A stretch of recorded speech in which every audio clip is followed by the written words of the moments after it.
지금 비규제 지역 투자 과연 오를까? 네? 저는 옳다고 봐요. 그래서 연계해서 가격이 오를 수밖에 없는 이유 3가지에 대해서 오늘 설명을 해드리고 거기에 맞춰서 지금 비규제 지역 한번 찝어 드릴게요. 시작하겠습니다. 자, 지금 수도권의 전 지역은 다 규제 지역이죠. 이 조정 대상 지역.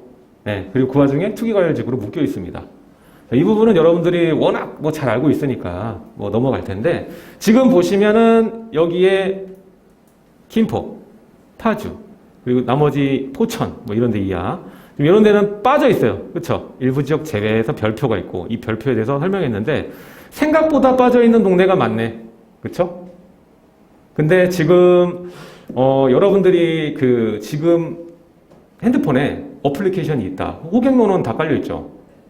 지금 김포에 파주에 고향에 몇 명이 보고 있는지 한번 봐보면 깜짝 놀랄 거예요. 지금 실시간으로 몇 명이 보고 있는지 보면 깜짝 놀랄 거예요. 실시간으로 10,000명이 보고 있어요. 근데 그것만 보고 하면 안 되겠지. 그래서 거기에 대한 부연 설명을 오늘 좀 드리고자 하는 거예요. 자, 비규제 지역이 지금 대표적으로는 파주, 그렇죠? 그리고 김포 이 2가지인데 둘 다 지금 뜨겁습니다. 그리고 규제 지역임에도 불구하고 아직 가격이 저렴했던 동네들, 고양시에 있는 동네들도 뜨거워요. 고양도 지금 꽤 많이 보고 있어. 왜냐면 아직 싸니까. 덜 올랐거든. 그래서 보고 있습니다. 왜? 전세가가 계속 올라가네? 전세가가 올라가면 2가지 효과가 있어요. 그냥 해당 지역의 전세가가 올라가면서 매매가가 위로 올라가는 효과가 하나가 있고, 두 번째는 수요자가 밀려요. 전세로도 못 살아. 근데 월세는 아깝잖아. 그러면 차선책. 그냥 한두 정거장 밀려나가는 거예요. 돈이 없으면 5정거장, 10정거장 밀려나가는 겁니다. 그렇게 해서 또 그 지역까지 전세가가 올라가요.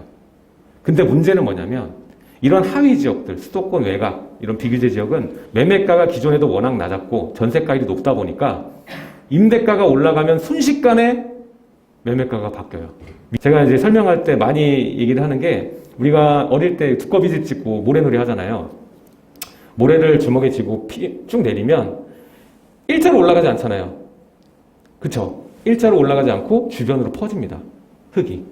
그쵸? 덜 찬 지역으로 중심으로 해서. 내 압력이 가해진 이 가격의 압력, 수요자의 압력이 여기에서 그치는 게 아니라 주변까지 파급 효과가 있다는 거야. 이거를 집중했을 때, 어느 해당 지역에 올랐을 때 이 모래가 퍼지는 방향, 물결, 이 정도만 여러분들이 기억해도 초반에 여러분들이 돈을 심지 않아도 돈을 벌 수가 있어요. 규제 지역에 들어온 이 압력이, 전세가 압력이 결국엔 수도권에 뻗치게 되었다. 이렇게 보시면 됩니다. 그래서 이게 지금으로 그칠 것이냐, 그건 아니거든요. 저는 내년과 내후년, 그 중에서 내년이 심각하게 발현될 거라고 봐요. 네.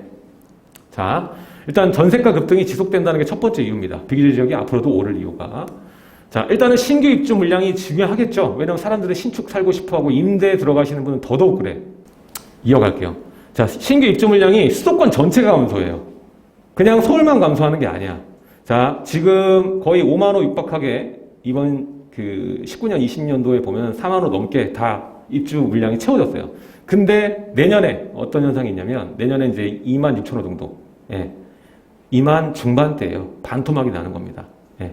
반토막이 나면서 더 이상 얘기 안 해도 아시겠죠? 임대 입법 플러스 입주 물량 부족으로 인해서 전세로 들어갈 수 있는 집은 더 줄어듭니다. 그리고 아까도 말했지만 수요자들은 신축 좋아하잖아요. 신축의 전세가는 더 파죽지세로 올라갈 거예요.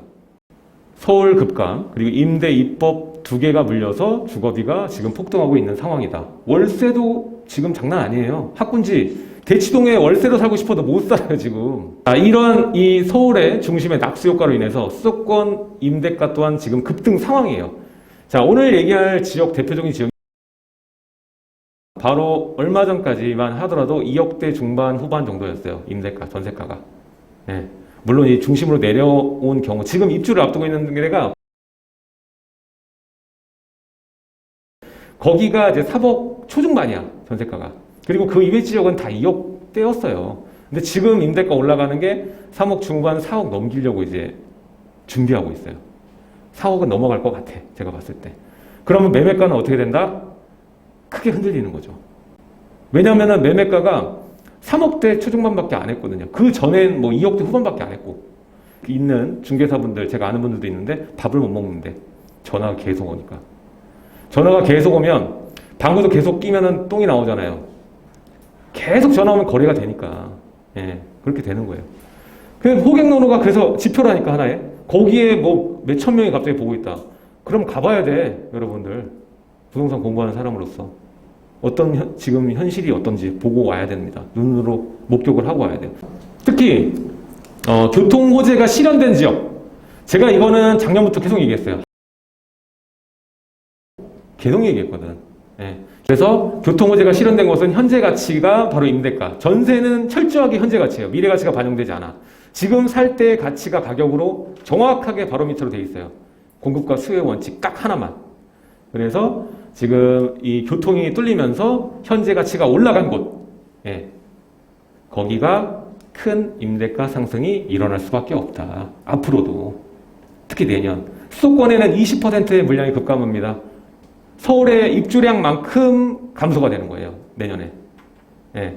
그렇게 되기 때문에 전체적인 문제로 우리는 바라봐야 된다. 이렇게 얘기를 할 수가 있는 거고요. 두 번째는 투자자의 진입. 투자자가 지금 진입하는 케이스가 많습니다. 특히 분양권이 아직도 남아있어요. 분양권 거래가 가능해. 전매가 된다니까요. 자, 지금 투자자들은 할 게 없어요. 지금 서울에 주택을 또 하나 살 거야? 못 사요. 취득세 중과 못 사요. 서울 내나 투기과열지구나 뭐 조정대상 지역, 규제 지역일 경우에는 투자를 해서 취득세에서 깨지고 양도세에서 깨지다 보니까 무조건 중과 맞지. 취득세 중과, 양도세 중과. 그러니까 남는 게 없는 거예요. 해봤자. 그렇죠? 근데 아직은 비규제는 투자자로서 주택이 2개든 3개든 할만하거든. 왜냐하면 비규제 지역일 때는 일반 과세니까. 나중에 되면은 그때 생각하자고 얘기했죠? 돈을 벌었으니까 양도세를 내는 거 아니야. 자, 그래서 현재 지금 유효한, 다주택자도 마찬가지예요. 현재 유효한 전략은, 규제 지역일 경우에는 장기전으로 보셔야 돼. 길게. 서울에 뭐 재개발될 수 있는 자리 10년, 20년 굴린다는 생각, 아파트로 받을 거야 라는 생각으로 가져가거나 아니면 단기 투자, 우리가 좋아하는 게 단기 투자죠. 그리고 지금 금액이 2억 내로 생각하시는 분이 많다고 분명히 얘기했죠. 그러면 단기 투자, 운용하기에 최적은 비규제 지역입니다. 네. 자, 비규제 지역은 아까도 말했지, 전세가 상승세로 인해서 투자금이 오히려 줄어들었어요. 이전보다 더 투자금이 덜 들어가. 신축을 원래는 2억대 전세금 생각했을 때 뭐 1억 5천 들어가야 되는 게 지금 5천 1억으로 바뀐 거예요. 더 덜 들어갑니다. 투자금이. 예. 그리고 중과가 없어요. 뭐 중과 없어요? 취득세 중과 없잖아. 그리고 지금 서울에 주택 하나 갖고 계시잖아요. 취득세 중과 안 맞아요. 2개까지는. 그냥 일반 세율입니다. 그리고 여기 금액이 낮잖아요. 그럼 고작해야 1%예요. 취득세. 예. 자, 그리고 양도세도 마찬가지. 일반 세율로 넘어가죠. 그래서 중과가 없기 때문에 단기 차익을 기대하기에는 워낙에 투자자들이 딴 데는 할 게 없기 때문에 이 비규제 지역에 진입하는 수요는 여전히 많을 수밖에 없다. 자, 그래서 단기 차익을 기대하는 수요가 앞으로도 더 증가할 것이다. 지금 9천 명, 만 명이 계속 보고 할까 말까 고민하고 있는 거야. 네. 실제로 가본 사람도 있고 가격 오른 거 구경하는 사람도 있고. 그렇죠? 자, 그리고 특히 제가 말씀드리고 싶은 건 무주택자고 1주택자가 하기 너무 좋아요. 예. 무주택자는 더 좋아. 비규제 지역이었다 규제 지역으로 바뀌면은 거주 요건 생기나? 안 생겨요. 지금 사놓으면 임대만 껴놨다가 2년 뒤에 팔면 돼. 자, 특히 또 1주택자, 지금 주택이 있는 분도 마찬가지예요. 1주택자의 경우에는 또 무혈 입성. 아까 말했죠? 취득세 중과 없다고. 예, 그냥 그대로라고. 예, 들어가면 되고요. 그리고 앞으로 서울의 임대가가 급등했기 때문에 앞에 일장과 같은 이유인데 실수요자 매수자가 증가할 거예요. 투자자는 옆에서 같이 보태주는 것 뿐이지 사실은 실수요자 매수자가 앞으로 더 증가할 겁니다. 투자자가 먼저 오고 그 다음 실수요자가 오면서 가격을 받쳐주잖아요. 그렇죠? 정확히 그 패턴으로 갈 거예요. 자녀증여에도 부담이 적다. 일단 대출이 70%까지 가능하기 때문에 실거주도 시켜도 되고요. 그리고 70%까지 받지는 못하고 월세를 받으려면 뭐 60%까지 나올 수가 있어. 네, 본인이 들어가지 않으면 반공제 받아갖고. 그래서 월세도 받을 수가 있어요. 자, 그리고 가격대가 낮죠. 일단은 매매가가. 그리고 가격대가 낮습니다. 다 6억이 미친 친구들이 많잖아요. 6억 밑에, 5억 밑에, 4억 밑에 이런 친구들이 많다 보니까 금리 우대 상품까지 활용할 수가 있어요. 중요한 거 있어요. 요즘에 또 자금 출처 계획서, 자금 조달 출처 계획서 강화됐죠. 근데 비규제 지역은 어때? 6억 이하면은 제출 의미 없습니다. 자녀 증여에도 부담이 적다는 얘기입니다. 세 번째는 공급이 줄어듭니다. 이건 너무 명확하고 이게 이럴 수밖에 없는, 비규제 지역이 앞으로 더 갈 수밖에 없는 아주 강력한 이유예요. 강력한 이유. 이건 물리적인 거기 때문에 어떻게 바꿀 수가 없어요. 규제로 바꿀 수가 있는 부분이 아니거든. 자, 21년, 22년 공급이 줄어듭니다. 단기 투자라고 얘기했어요. 전 2년 이하의 투자를 단기 투자. 딱 비과세 먹을 수 있을 만큼만. 2년만 보자는 거예요. 2년 동안에는 큰 변화가 없을 거라고. 이 임대 추세가. 네. 자, 전세가는 더 오를 거고요. 입주 물량은 반대로 줄어든다. 수요는 많아지는데 공급량은 줄어든다는 얘기잖아요, 지금. 그럼 부르는 게 값이 된다는 얘기잖아. 결론적으로 봤을 때 여러분들이 투자해야 되는 그 모멘텀이 있어. 모멘텀이 뭐냐면 신축의 희소 강세가 지금 서울 안에 있잖아요. 서울 안에. 그쵸? 근데 이게 여기서 그치지 않을 거예요. 지금 전세가 급등으로 인해서 수도권 전역으로 이 신축 희소 강세가 퍼질 거예요. 네, 퍼져갈 겁니다. 특히 오늘 또 얘기하는데 같은 경우에는 입주 물량이 조금만 지나면 없어요. 이제 신축이 없어. 공급 끝이에요. 그것도 하나의 이유예요. 자, 그리고 우리가 교집합 지역을 찾아라. 전 교차 지역을 투자하라는 얘기를 많이 합니다. 밤과 낮을 이용할 수 있는 상권, 네? 평일과 주말을 사용할 수 있는 상권, 뭐 이런 것들을 강조하는데, 자, 아파트는 학군과 상권 그리고 역세권이 결합되는 자리로 들어가면 안전하다. 네. 이렇게 얘기를 드리고 싶어요. 자, 그래서 오늘은 비규제 지역이 앞으로도 오를 수밖에 없는 세 가지 이유에서 설명을 했고요. 여기서 끝나는 게 아니라 이제 설명을 드릴게요.